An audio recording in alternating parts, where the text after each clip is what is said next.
up? My name is Karan Ashley. You are watching the BLERD official podcast. I mean, you know what? It has been technical difficulty central, but we're here. We are here and we're excited. And oh my gosh, I have to introduce my co-host, Hilton George. How you doing? Oh, I'm doing fine. I'm doing fine. Haven't seen y'all all week. And now we get an opportunity to talk about some cool stuff. I've been holding my breath. I've been sitting on my hands. I've been trying not to testify in the church about this great new show that we're going to talk about today. So I'm super excited to bring y'all in and have this chop up. Hilton, you got us into this trouble. This was a show you suggested to me, just like low key was like, oh, have you seen this? You should watch it. And I was like, okay, gave it a whirl. And I'm blown away. But before we get into that, Christi Renee, how are you doing? Looking beautiful as ever. Oh, thank you. She got that special effect with her shirt too. You see that? You see that little special effect with I know, her shirt? it's hypnotizing us. Look away. I know. I'm Mark Spector. Look away. Yes. I am great. I'm excited to be here, and I get this, ladies and gentlemen, all my friends, my BLERDs, all y'all out there. Listen, I'm up to speed with these two. I'm not having to play catch up this week. What? Boom, pal. Thank you. Give me the bear again. Booyah. Booyah. She is the boss. So what we are referring to, guys, I mean, Hilton George, I'm just going to go on the record. You can tell me to watch paint dry, and at this point, I'm going to do it. Because every time you have suggested something for me to watch, it has paid off in spades, honey. It is like, I'm loving it. Yes, it has been a fantastic joy. This show just started. We're only 3 episodes in. It is called The Man Who Fell to Earth. It is on Showtime. Showtime is doing it. I mean, they're doing The Man Who Fell to Earth. They're doing First Lady. They're doing a bunch of really good shows right now. But this one was kind of like a sleeper. Like, I had seen a preview for this show because I obviously am watching First Lady, and I'm watching, anytime Viola Davis graces the screen, I'm going to be there. But before every episode, if you set your DVR, they're smart over at Showtime. They're going to give you a preview to some of their other shows. And then when the show ends, you're going to get a preview to another. They're going to basically say, watch these, you got to. And so I had seen a preview and I was intrigued, but I just, that was kind of just like a blip, right? So then you come along and you put it in our famous chat. We've got a chat. Let me tell y'all, sometimes it's the dark hole to ridiculousness, but sometimes we do. Yeah, sometimes we do productive things. Like, and he made the suggestion we should watch this, and I was like, okay.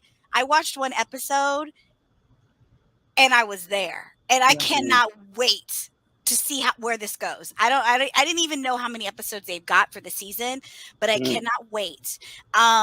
So guys, just to give you a brief synopsis, we're going to take a semi deep dive only because we've only got 3 episodes, but we're going to talk about those 3 episodes. And hopefully recruit you to watch. But basically, The Man Who Fell to Earth is about an alien being who falls to Earth, and he is instructed to take on human, he has to look like us and blend with us. And the gentleman, we can't even pronounce his name, but you guys know. I feel so bad. Listen, I'm looking at his name right now on my screen, and I'm sitting there like, Chiwetle. Can I get it? Chiwetle. Ejiofor. There you go. You did the best out of all 3 of us. That's good enough. He's a gentleman who was in the 12 Years a Slave, another movie that was phenomenal. He's also a Marvel character. He's Mordo in the Doctor Strange movie. He's everywhere right now. But he basically is this alien who falls to Earth, and his name is Faraday, and the cool thing about this is that he is here to help save his planet, but also to help save ours. We instantly find out that we're on a trajectory where, we know how we've destroyed our Earth and how it's heating up, and but he basically, water is disappearing. And so he basically says by 2030, the Earth will be hot enough to where it will not be able to sustain life. But his planet is going through the same thing. There are only a couple thousand people left. And he was sitting down. And he has to find this girl. Her name is Justin Falls. So when you see Justin Falls, you instantly think it's a guy, but it ends up being another amazing actress. Naomi Harris is the second lead in this, and oh my gosh, guys, it's like one of those where they crack open the door and we're in the middle of this craziness. But what was your first impression? Because we literally were like, I was 2 episodes in and I was like, Christy, you got to watch it. And I was like, watch it immediately. And she was like, I'm on it. I'm watching it right now. And so I was like, perfect. And I did. You had to kind of watch the episodes, like 3 episodes really quickly. What did it do to you? Because I know what it did to me instantly. Well, yeah, instantly it pulled me in. I mean, again, it was fascinating. Even just the opening scenes, I was like, just showing how he got here. Of course, it made me feel like the Matrix a little bit, but it is intense, and just how his body shaped and formed this skin that could survive on Earth, because they are where he comes from. It's a very different structure, I guess, body structure. I mean, he's got like 4 stomachs, something like that. It's bizarre. Cat eyes, like it's different. Yeah, it's just very different, the way they breathe, and they're used to being in fluids, and which is very interesting, because that's like prenatal reference. And so I loved it. I was sucked in. Again, it's another visually stunning. I'm a very visual person, so it's beautifully put together. The aesthetic of it is wonderful. I loved it. I wish I could say his name though. That's all. Right. It is blast. We all need to take a class and say his name over and over 10 times. Just to get it rolling off the tongue. Yeah. Because he deserves for his name to be pronounced correctly. Properly. But this show is like a really cool mix of like tech, really cool mix of sci-fi. It's a little bit of horror elements. It's everything you would want. So Hilton, you recommended it to me. What made you say, let me tell them about this, because I think this would be something good for us to talk about? So this is a remake of a movie from 1976 that starred David Bowie. Get out of town. Yeah, so David Bowie was the man who fell to Earth, and a lot of people didn't see it because it really was kind of, even for its time, kind of like a little indie type of a film, and it was more of a character study than this big story that is being cracked open for this series. But it is following a lot of the same trajectory, and so that immediately caught my eye. And I'm a big fan, like I said, of Chiwetel, and I just love everything he does. He's so intense. He's so focused. He just, there's no role that he's ever been in. He's been good in bad movies in the way Denzel is good in bad movies. So I just love watching him. So I was like, I'm going to give it a show. And it starts off, it's very much like, and be ready for this, if you remember this movie from the 80s called Starman, that had oh my God, what was his name? I didn't see that. Yes, Starman, and it had oh my God, I'm looking at him right now, and I'll remember his name later. But it was an 80s movie with it was just this amazing story of this guy who crash lands on Earth. He was following the signal to Earth and everything, and he's kind of his body, and he's learning the language and how to move. Jeff Bridges. Custom, yes, Jeff Bridges. And it's not a big arcing story, but he is this individual who comes to Earth, who is now going to be going up against government and corporation and society. And what I think they're going to do with this is going to be really interesting, is I think that they understand that there's an alien already here that summoned him, who was sent here before him to solve the problem that he's now coming to solve.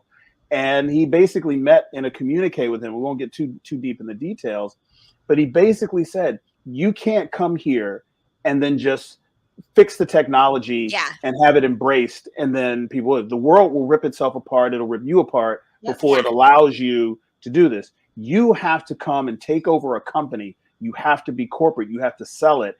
And in the beginning, the opening scene, before he even crashes to Earth, and you see all this, he's like a Steve Jobs type of tech guru at this big conference where he's doing a TED talk, and he is commanding the stage, and everyone's kind of like worshiping him like a Steve Jobs character. And he's leveraging this technology. So he's actually doing what we're watching him build up to doing in this opening scene, even though it doesn't have context. So they're going with a really interesting way of telling the story. Now, Justin Falls, who's played by Naomi Harris, is actually a scientist who came the closest of anybody on that planet to solving. And it's not even cold fusion. It's like it's the next most complicated thing beyond. It's like quantum fusion or it's something. Like quantum fusion, like something that we're not even like. That's whatever. We were not even. We don't have the capacity for that yet. So his job in finding her was saying, "Hey, look, if I find you, I have the missing components that will make this equation work and can make this thing you were talking about and working toward. That is the technology that will save your planet and mine, right? I need to find you because you've done all the work leading up to this point, and I can give you the components to make it work. And we're going to use the corporation as a way of manufacturing it and bringing it full scope. Because again, he's not landing in front of the government and giving them all those tools because he knows that's not going to work. And so they're kind of moving, and he's got to convince her. She doesn't believe he's an alien. He is like, hell no. He can't even talk. He's like, just doing all this weird stuff. He's annoying the crap out of her. Yeah. And can you imagine? Can you imagine? Like, I mean, he obviously doesn't know how to act like a human. He's not human, you know? And there are very key scenes where, like you said in that very beginning, where someone is saying, you're going to have to seduce them in order to believe you, in order to follow you. And so he becomes, we obviously see where it's going. But like when he runs into Justin, she's like, who the hell are you? Like, basically, he acts so weird that he gets arrested. And he basically puts her down as the person to call. And so she comes and she's like, I've never met this person. Who is he? Like, it's so weird. And he already knows who she is. And so he's got all good. He's like, you're a stalker. Like, you stay away from me. A science stalker. Right. Because she was like a big time scientist at one point. Yeah, and the thing that's really crazy is the introduction of Clark Peters. You may remember him from The Wire. Her father. And just an amazing actor who's been in a lot of stuff. Who plays Josiah Falls, her father. It kind of gets introduced to the story, but he's kind of a science guy too. But he never, she completely superseded him and just went on. Him coming into the story is like pivotal because she starts off when we meet her, she is buying drugs from a guy who's like a meth dealer or something, like a la West Virginia. I got a little packet of drugs. Here's, give me $50. Because she can't afford to pay for the drugs from the pharmacy. Pharmaceutical. She can't pay for it because she doesn't have healthcare coverage. And we're making judgment on her because we're thinking because he's got an ailment.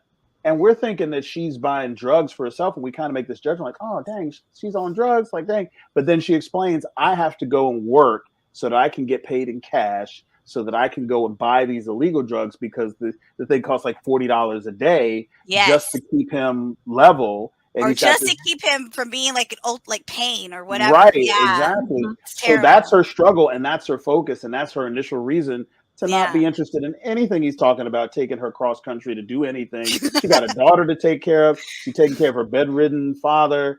And it's just like, she's like, I'm not trying to hear it. I'm not hearing it. Get out my face, blah, blah, blah. Yeah. And he has to take these extraordinary measures to prove that how serious he is in order to move things forward. But it's really interesting to watch his sensibility, play out. Like, why do you want me to be quiet? Or you just said saying fuck and yelling is how you get things done. So everything he says is like, fuck, if you're like, why are you screaming? It's like, that's what you said, do. Like, he doesn't understand and he's learning quickly, but not quickly enough for her. So that transition is so amazing to watch. I mean, just in this last episode, he's in here like, mimicking parakeet Yes. that is mimicking, curse words Yeah. and so he's mimicking the curse words of the parrot in the middle of this cocktail party, and just fucking guy, fucking guy, fucking guy, fucking guy. Like, you're like, yo. And he doesn't know. I mean, I think that's one of the things that I love is that they really made him endearing. He's almost like a child. Very And much, even yes. at some point, she even tells someone, like she tells a waitress because he's doing all these crazy things. She's like, oh, he's on the spectrum. So then like people are like, oh, okay. And he doesn't know he has no like way of communicating. And you're right. He finds Justin in like a very desperate time in her life, and basically she needs money, and he one of the coolest scenes was in that, the first episode, where he basically bribes her. He gives her money and says, just take me. And she's like, please. But he bribes her, and she knows she needs some money. She needs it to pay her dad's doctor bills, or the facility goes and does his PT. So she's like, okay, fine, I'll take you. And so they go to this remote location where he's supposed to get connection, and he's able to talk to that. I don't know. Was he an alien being, the Thomas Newton guy? Yeah. So he landed like in 1968 or something crazy. Like 45 years prior. And so he's talking to this Thomas Newton guy, but for her, she's witnessing a tornado, and she just sees him walking into the eye of the storm, and she's like gets down in her truck and she's screaming, and she's like she is completely freaked out. And then when it finally all stops, she comes up, and he's his actual alien form. Like he's like, his skin is weird. The wind has blown the skin off him, and it's healing, but not fast enough for him to look normal standing there. Yeah. And so you basically find out in that one scene where you finally, you find out that the Thomas Newton guy had come down. He had tried to do this. It didn't work. He goes, but now you're here to take over, but you can't talk like a like, what did he say? You can't talk like a school child. You've got to assimilate yourself to fit into this world. And it was just very interesting because it's like, I always wonder about these tech companies, and I'm very superstitious. And I'm always like, I'm always like, what are they really up to? What is really going on? And like these new phones and this, and they are literally like everything that is happening in this movie, they're seducing us with all of this technology and this cool stuff. And then we find out we're being listened to. And then we find out that, we're being tracked, and we find out it's like all of these things. So I'm like, so obviously Faraday is not doing that. He's trying to save the world. He's on a better mission. But Naomi is she's like the queen of like reacting. Like she is just like, her basically meeting this alien, she gives the best facial reactions. Like she doesn't know how to take it. She doesn't know what to do. She's like flustered. And so then we head to the final moment where he figures out, he gets himself to the point where he knows he has to go to this corporation, and they have the technology, or they at least have it somewhere, and he has to make contact. And it's, what is it called? Operation, or he has to get there. And so they meet, so basically she's Origin is the name of the company. Origin. I was like, wait, what is it? I can't even think. Okay. So they know they have to go, and he's like, we have to go to Seattle. And she's like, I cannot go to Seattle. I cannot do this. Like, my dad is sick. My daughter is young. I can't just pick up. And we get like hints that something happened in her science career. That's why she's not really being a scientist anymore. Something has happened. And her dad like goes to bed, and he you think he's gonna kill the guy, because he basically tells the dad like, I thought he was gonna kill him. You think like, okay, you're holding your daughter back by living. The most productive thing you can do is die. So that he has no sensibility around and his cultural, he's not acculturated at all. No. And he's actually like saying what the father has been saying to himself. He's like, he's like, he's not lying. It's totally true. I've been holding my daughter back by being sick, and she has to take care of me instead of take care of herself. Yeah. And it's so weird to see him do that. Yeah. And so anyways, he goes in to like, you think he's going to strangle this man, but he takes that, whatever was wrong with him, he takes takes it out of him. And the next thing you see is he's on the ground. He's like, "Can we go to Seattle now?" Like, it is just He's doing a full crazy. Green Mile, Green Mile, John Yeah. Coffey thing. He takes on the actual illness Sickness. and then Yeah. oozes it out of his body, and then it rises up and kind of goes out the exhaust fan out into the world. Yeah. And then, it was really, I thought he was going to kill him too. I was like, oh Lord. Yeah, You I about wasn't to ready strangle for this it. man? Yeah, I wasn't ready. I don't know if we got permission to do all that. I love how they intertwined. Again, I always love a good, I like to be informed, when I'm being entertained at the same time. And so I love the reality of, our American struggles with healthcare. And needless to say, I mean, it's just insane the lengths that people have to go, or the depths that people have to go in order to just cover, for medication. And so it tackles that in, I think, a really unique way, and to show that this ailment could be removed from the father, really, and that helps to release her from her duty. I mean, it's just these incredible dynamics and just different, concepts, these familial concepts that we live in every day. And then on the greater scale, how we relate to big corporations, how we relate to the government, how secretive and how disgusting things can be. Yes. And it shows the difference. This is what I loved that they hinted at when they had that very soft moment between Faraday, which is really Faraday because he only copied the name off of the officer. That was the officer's name, and she was hysterical. She's somebody. She's a child actor. God, what's her name? And it was great to see her. Yeah, she's Martha Plimpton. She was basically she was in the Goonies. Yeah, she was in the Goonies. She's a the female officer that he first meets. She was the girl with the glasses. Okay, all right. That's where he pulls the name from. He just repeats whatever he read on the on her name tag. So now that's his name. But the moment between him and the cow. Yeah. I just sat in that moment for a minute. And when he explains, the cow just doesn't know that she's bigger and faster and better and whatever, and on his planet, and that they actually have a ruling power that's different from what they are now. Because he's like, she'll be, the guy that's tending to the horse is like, yeah, if she's slow enough, she'll be used for paintball practice.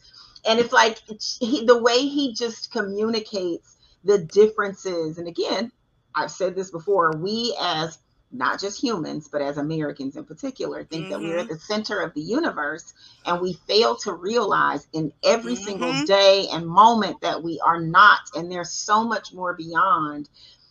And I'm going to say this, and then I'm going to let y'all have it. The beauty of this show, though, what I really, really love, me, everybody says, why everything got to be about color? Because it is, because we got it. We see it.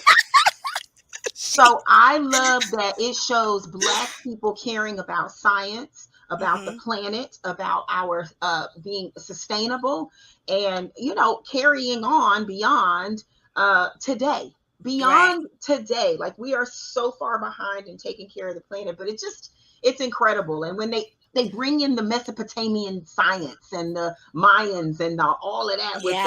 It's a very, I think it's a very richly told story in that way, Christi. Incredible. I think the way they've done their research as to what would be a signature of an alien species coming to Earth, and what kind of math would they use? Right. And what kind of way would they approach science that would be immediately recognizable as alien or really, really weird to any normal mathematician or scientist who looks at it as like, no one's used this writing or these number forms or these math equations in like 3,600 years. So why is this? It's the first time seeing, and he understands it. And he's actually writing formulas in it that's not normal. Like, what is going on? And it's not like in like The Day the Earth Stood Still, where he's just using really, really smart math that we understand. It's like, you don't even understand the math. Yeah. music. The math ain't Like math. you gotta, Right. right, exactly. Right. For us You average literally, folk. the math ain't mathing is the theme, the central thesis of the technology. But feel they like know. They know. She knows instantly. Justin's like, where did you get that's this? something. Who Yeah, did that's- this? Like she knows, you know. Now the guy who's playing that character, the brother of the Hatch. sister who's running the corporation, Yes. Hatch Blood. I love He him. is so much of the reality check that when he comes in episode 3 Yes. and really draws a line and says, "Hey guys, listen, you can't just come in and dump, a science that's sustainable, renewable energy that just puts the oil industry and gas industry Right. and nuclear When he industry started off rattling the bat." that off, And he started talking about I the was markets like, crashing and economies oh, crashing and wars between nations and civil uprisings Yeah. in certain Yeah, parts of the all of it. country. And he's doing it in sequence, like this is Like, happening. But that was his he job. sees it His all. whole job Yeah. was It was risk risk assessment management. Yeah. for Risk an energy management. company. So this is stuff that was probably been in his mind, and he was just like rattling it off, and it was like, you know what? That's absolutely right. There's no Yeah. way you could just kind of dump free energy on this planet, and then everyone will go, "Yay, free energy! We can save the Right. planet." No, people in power will We lose power. fight it. People with money will lose money. Countries will lose their influence. He said, and then he said it like this. He says, "Yeah, all of a sudden, forget about the Saudis." Yeah, exactly. Like all of a sudden, they're completely irrelevant. Like what would happen in a Well, world yeah. where Saudi Arabia was no longer a regional superpower? So Well, he's he like, knows. yeah, He knows he's like, how you we can't are do as that. humans. We'll just like it goes back to like what you said, Christy, like where they didn't like he realized that this guy who was handling that farm animal, how he just didn't even respect it. We Right. don't respect progress and we don't respect like once we're done with something, we just kick it to the curb. And we've seen it. Like it's like almost like the history of this country where we just use it up and throw it away. Well, they said it in the mhm. story. They literally articulated Yeah. it and said, even though by 2030 the world will have turned and the temperature will have risen above the level of sustainability, humankind does not turn on a dime until the backs are against the wall and until all the chips are out. Crazy. And we're going to get to that point, and they're going to have this technology available to turn to when we hit that moment. Yeah. And that's the reason why we need to go and do it, even if people are going to wait to the last second before ultimate catastrophe is upon us. It still needs to be there as one of the opportunities and one of the choices. And I thought that was really insightful because you've seen that in other movies that talk about this type of scenario. That we're like that. Like we don't change until we are this close from annihilation, and then we go, oh, maybe not, and then we cry. Right. And then we're like, well, look, we wait till we're at Station 11 or Gilead before we start to go, oh, we need to fight or we need to survive. I should have voted. I could have prevented this. I could have like participated. Yeah, it's all crazy. Well, one thing that surprised me that it was episode 2. It was not even on my radar. I am just sitting there minding my business, watching this wonderful show. And I'm like, hold up, because there's a couple villains in the series. So yeah. Kat Milgrove, you guys know her from Orange is the New Black. You know her from Star Trek: The Next Gen. Voyager. Yes, you know her from all. She's just a wonderful, wonderful actress. Seeds are planted that she's going to be the villain. She basically knows, like they start getting hints that there's this communication and this happened 45 years ago. It was unexplainable. Maybe this technology that they're hiding is something we can use as a weapon. Like she just goes right there. And so she hires this guy. It's an actor by the name of Jimmy Simpson. His name is Spencer Clay in the series, to go and find the one man. There's one man that's living that met this alien 45 years ago. And so she sends him into like this, in the middle of nowhere. Yeah. I think it was Alaska. Somewhere in Alaska, hidden. Like there's obviously a recluse man that is hiding out and he gets captured. And we're like, oh, shoot, what's happening? And the next thing you know, he wakes up and his mouth is, taped and he's tied up on a chair. And guess who the actor was? There's this crazy guy torturing him. It is Paul Freeman. Paul Freeman, who played Ivan Ooze in my movie, in Power Ranger movie. I was like, he was playing so crazy that I didn't recognize him at first. Like, I was like, I know I didn't. It took me like, it took me like 10 minutes. And guys, Paul Freeman this man is such an accomplished actor. I mean, he has been on the stage, the London stage. He has been, I mean, he was an excellent villain, obviously, in Power Rangers, but he was even more excellent before he got to us. He was in, what is it? Raiders of the Lost Ark. Raiders of the Lost Ark. I mean, he is one of those character actors that you will never forget. And he is the gentleman who talked to, Thomas Newton 45 years ago. And he's the only one who knows that that there are aliens, and they, he's completely freaked out because I don't know what exactly happened, but whatever happened, it went wrong and it drove him crazy. Yeah. So just the thought that someone is searching for him, he knows it's trouble. And you think he's going to kill this guy, but he ends up killing himself. That's how freaked out he is. About all of it is. Mm-hmm. Yeah, but it was like such a nugget to I was like I called every person I know and was like, Paul Freeman, I know. Like, you gotta watch it. Episode 2, the crazy guy. And they were like, what? And so people were like, everybody's watching the show because of that. But you know what? It lays the groundwork for some really cool villains that are coming because they know that their contact has been made. And they know something is happening, and they know it's at origin. And so you already know. You guys know how this world is. I mean, we've seen it before. You see someone with a little bit of power, and then all of a sudden they are going to try to, take over the world and tear it up. So, and Jimmy Simpson is playing Spencer Clay, the crazy guy. He's like the CIA operative guy who kind of. He was bullied as a child. Yeah, like he's so mean. The Drew Finch character that Kate is playing is kind of like his mentor or whatever, but she knows how crazy he is. Right. But she knows she can use that crazy for what she wants. But they kind of got this pseudo xenophobic white supremacist vibe. It's weird because it's almost like a mother lover vibe. But like you saw it when they were in the restaurant and taking the order, and he's like torturing the waitress with nothing, like lying about the order. No, I asked for lemons. No, I asked for limes. Are you stupid? Right. Da, da, da, da, da. But he's like so polite, and it's not like this foaming at the mouth racism. It's not blatant, but it's just this general America first. We have to protect our identity type of attitude that's fueling all this mendacity. It's so crazy. It's so timely, though. And so for him, they're setting this guy up as someone like, if he hates anyone who's other, because apparently it's not just about white, because he done went against Ukraine people, which they're white, and so it's not just color. It's anyone other than American. Walks up. Well, he's looking for the Paul Freeman character. He walks up and kills a butterfly for no reason. Just to pick. He's like that kind of a sociopath. Exactly, he's a sociopath. And so you can just imagine, as he's realizing that what he's dealing with is not just some crazy old man who saw technology he didn't understand. Yeah. But it's dawning on him that this is alien technology, and they actually had an alien in custody or whatever, and they tortured him, and they were trying to get the keys to this technology. And you see him slowly clicking in his head, like, as much as I can't even stand white people from Europe coming to America, you talking about you got people from another planet coming here. Right. He is like, give me this assignment. Give me a budget.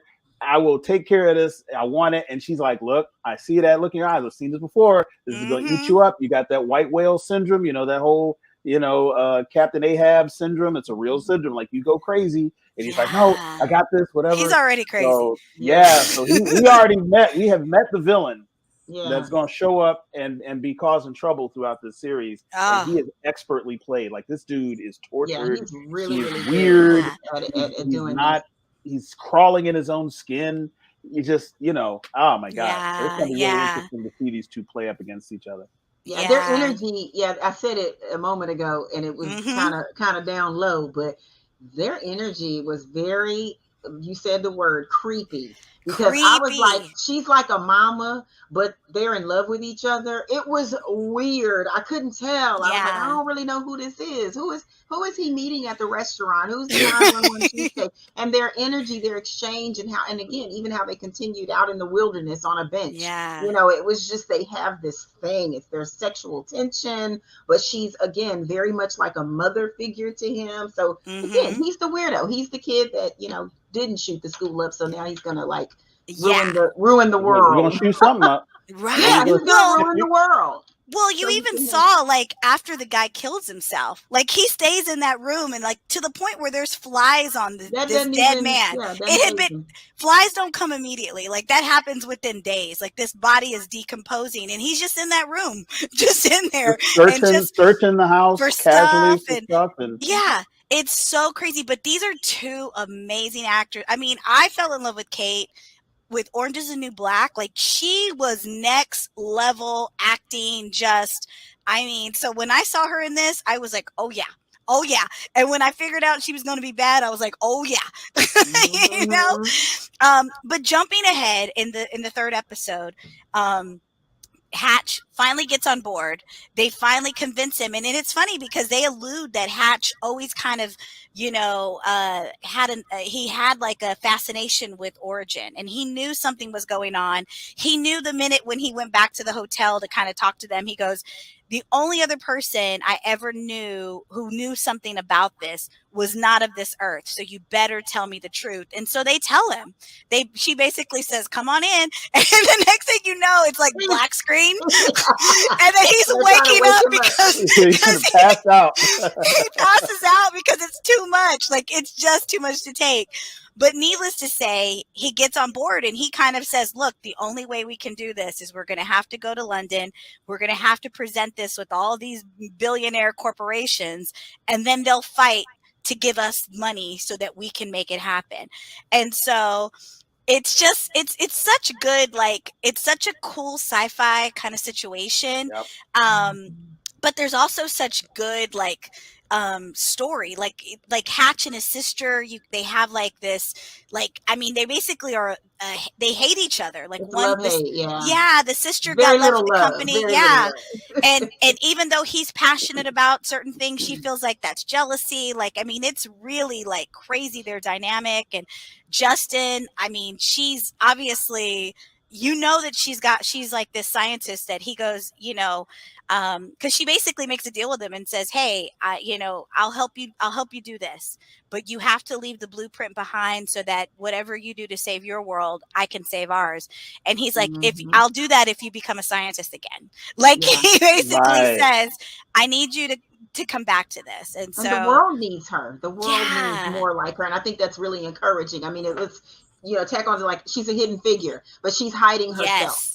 She has done it, but somebody that they're obviously we'll get to. I'm hoping they're going to give us some background and show us, you know, give us a visual of whatever happened to her in science, and show us why, and again, how she became, you know, now this tucked away recluse. Well, coming back out, reemerging. But I have to say something about Hatch. What I loved about him is favorite character. I love him so much. Yeah, this is, and in contrast, what's funny is, I've struggled a little bit with how long it's taking Justin to come around. Girl, get it togetger. You saw the man face peel off. It's like she doesn't want to believe it. Like she's just like, and I get that. She's slowly developing. Well, Hatch, on the other hand, it didn't take nothing but 5 minutes for him to develop real quickly. Because remember his opening scene, he's clean cut dress to the T, and he's giving grief to this presenter in their book club preparation room or whatever. And it's like, he's kind of an asshole. Well, he loses he begs and pleads. And of course, his sister is ruthless. Yeah, she's has ruthless. No care for him whatsoever. But once he loses everything, and it's funny because it's not really funny, haha, but funny. He has shingles.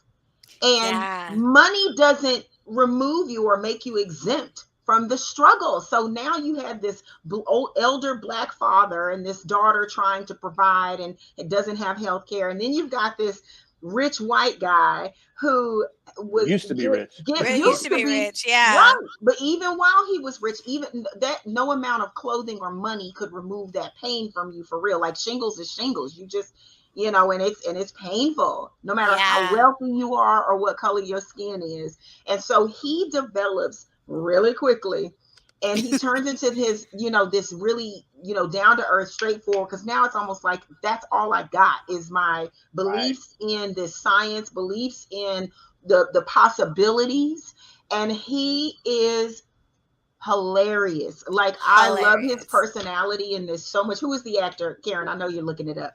Rob Delaney is his name. Rob Delaney. Yes. Well, see, his character and Naomi are actually on two separate trajectories. So she's trying not to leave what she has. She has decided that she's got a stake in her father's health, stake in her daughter's development, and she's the provider, and she's given up everything to be that. He has already lost everything, and he lost it for this exact thing. Yeah. Remember, the reason why he got fired was because he came across these secret documents from the previous alien who had given the technology to his father that stole it and patented it and hid it away. And he was like, and he was being accused of trying to sell it to competition. But what he was doing is like, I don't understand this. So I was sharing it with other people in science. So maybe I would find out what the hell it is, because I know that we didn't develop it and we have a patent on it, but we don't understand it. It didn't come from us. I want to know where it came from. And so she kind of twisted that around and probably used it as a way to get rid of him. Totally. But he stumbled into this. And so when she showed him the cuneiform writing and the hieroglyphics and all that, that's where he had seen it before, was because he saw those original documents. He's like, I've seen that before. Why do you have it? Like, I got fired. I lost my life. I lost my money. I lost my position because I was researching this. Now you're telling me you have the source for it and it's standing right there outside my car. So once he realizes that he was always kind of right, and he has a chance, and you see him try to do this, to use this as a way to maybe reconcile with his sister and maybe get himself back into the position he was in. He tried to do that, but it didn't quite work, at least not initially. And so he once he realizes this is a way forward, he leverages all of his contacts. He calls in every favor. Every favor he's got to get them in that room, because he knows, and that's why I think he turns over so quickly. Whereas, Naomi is kind of like, she's in a different state. We're going to find out why she doesn't want to do science anymore. And once we find out what that is, we'll probably have a better understanding about her reluctance to embrace this entire scenario up until now, because it's like, I really don't want to be bothered with any of this. And especially being a scientist again, because I left for a reason, but we, the audience, don't know what that is yet. Right. I just feel like we are going to, like, what is intriguing me right now is that, like you said, Naomi's past is going to come back, and it's going to play a huge part in the story some way. And I feel like that sister, I don't want to trust her just yet, because she seems so evil, like, to her brother, and just so cut off. Like, she almost is like one of those people who's like emotionally cut off. So I feel like, obviously when he holds up the technology and it's just floating and it starts lighting up the whole city, the whole room is like, I was trying to figure out what was happening. I was like, I didn't see the device, but then I started seeing the city, the lights started lighting up. Man, that was the source. And so obviously he wows them and wows her, and they're probably, going to start working with her, and she's going to help them. But I feel like, just like from her character and just the way they've kind of introduced her, it's not going to be so easy. Like, she's probably going to, I don't know. I just am excited. Like, we're only 3 episodes in, and I just looked it up. There are going to be 10 episodes. So I cannot wait.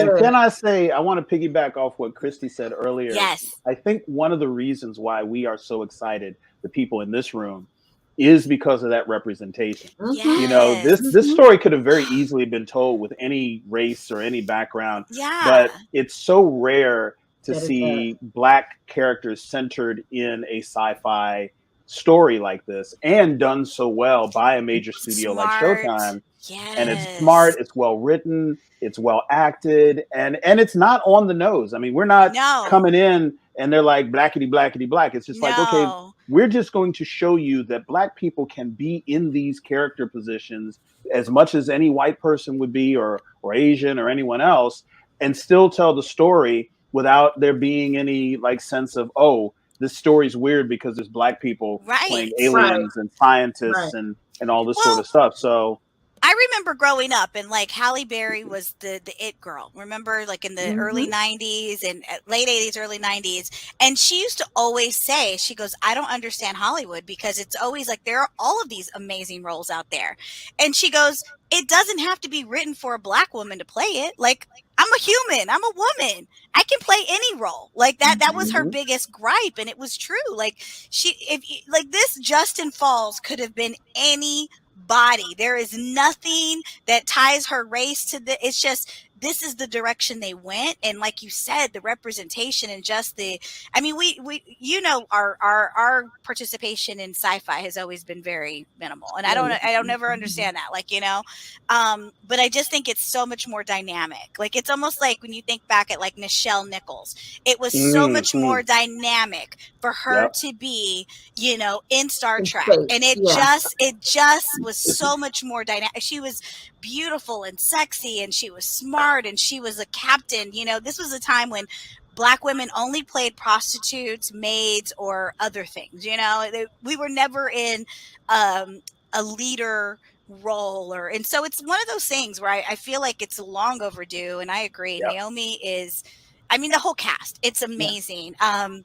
But yeah, if you like, I mean, you know how we are. We love television series that have dynamic characters, have dynamic stories. If you like sci-fi, even if you like a little touch of, I don't even know that there's just like a little bit of elements of horror, just because it's like things you can't explain, you know. Mhm. Mhm. Mhm. And there's a little Green Mile-ish healing things. I mean, it's just, it's got it all. Yeah. Yes. Yeah. Yes. It's Yes. definitely good. I And think And I just want to yes. comment on something you just said, Karen, when you talked about how, again, the space has been historically so limited for us, people of color in sci-fi.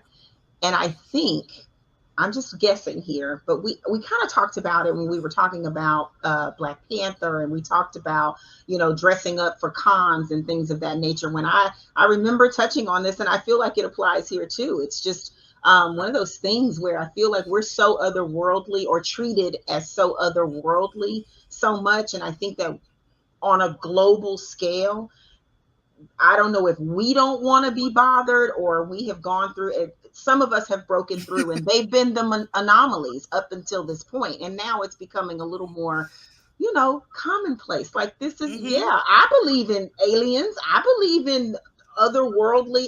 I know we're not the center of the universe. Right. I was the one who got super excited. This is how geeky I feel like I am. I'm the one who got super excited at the end of whichever Men in Black it was, and the aliens are playing marbles with all the planets, and Earth is like not even that big. Like you can't even. We're right. so small. Right. But even Yeah. on Right. a real Yeah. scientific level, look it up.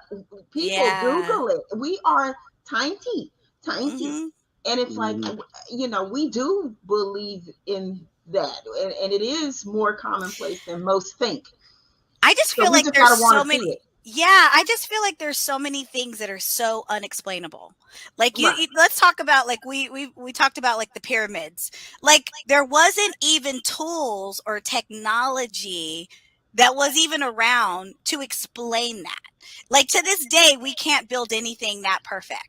Like Right. we build skyscrapers, buildings, this, that, like the way that they're positioned, their direction towards the sun, the way that, like, you know what I'm saying? So it's one of those things, like for something like that to have happened in How Africa. in the And world? yeah, and it's like there's always, I mean, there's always so many unexplainable things. So I've always loved sci-fi for that reason, We because could it do dips a into the unexplainable. exactly, and that is, we could have a whole show on the Oh yeah. unexplained, and Oh, Yeah. and I am here I'm for it. Let's I'm do telling it. you Let's that do like it. ufology and, you know, Egyptian religion and, you know, lost societies, that was my Yeah. hobby growing up. You know, I like Oh, really dug deep at a time. I mean, I'm like 13, 12, reading books like The Sign and the Seal by Graham Hancock, and Chariots of the Gods by von Däniken, and you know, so yeah. I was always into this, I was into ghosts and cryptids and all this sort of stuff. Very fascinating stuff, because we are admitting that we do not know what we don't know. Exactly. And so the fact that, we can look at the pyramids, or we can look at Stonehenge, and even to this day say that, wait a minute, maybe our chronology of our own history, and I know we're going down a rabbit hole here, but our chronology of our history is not correct, because how in the world could a society build something like the pyramids or build something like Stonehenge at a time before we believed that man had the wheel?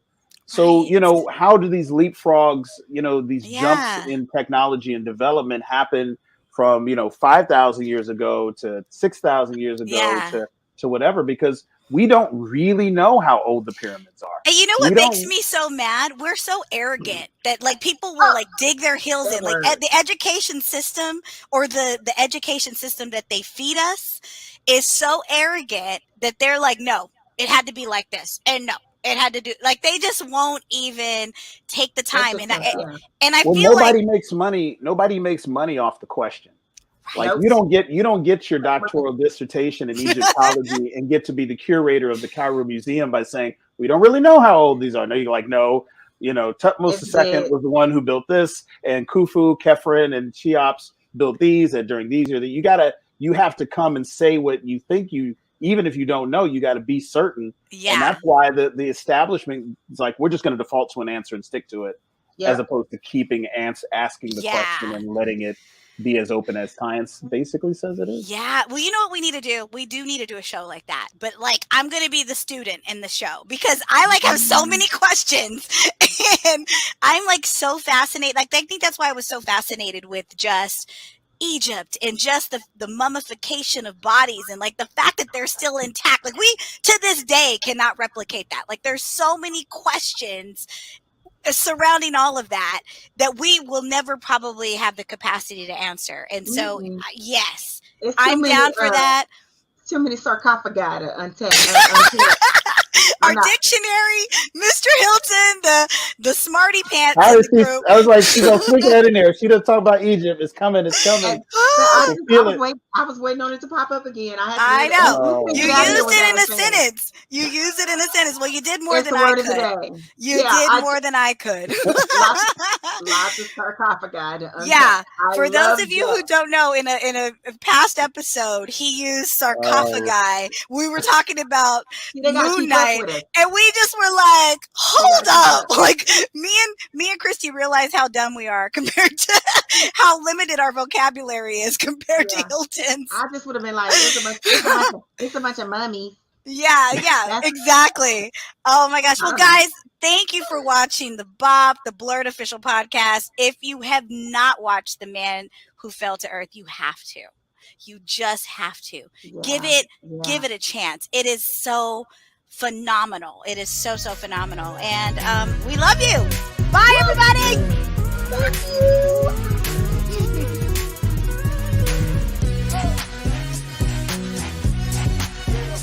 Tune in every Tuesday for a new episode of the BOP, the BLERD official podcast.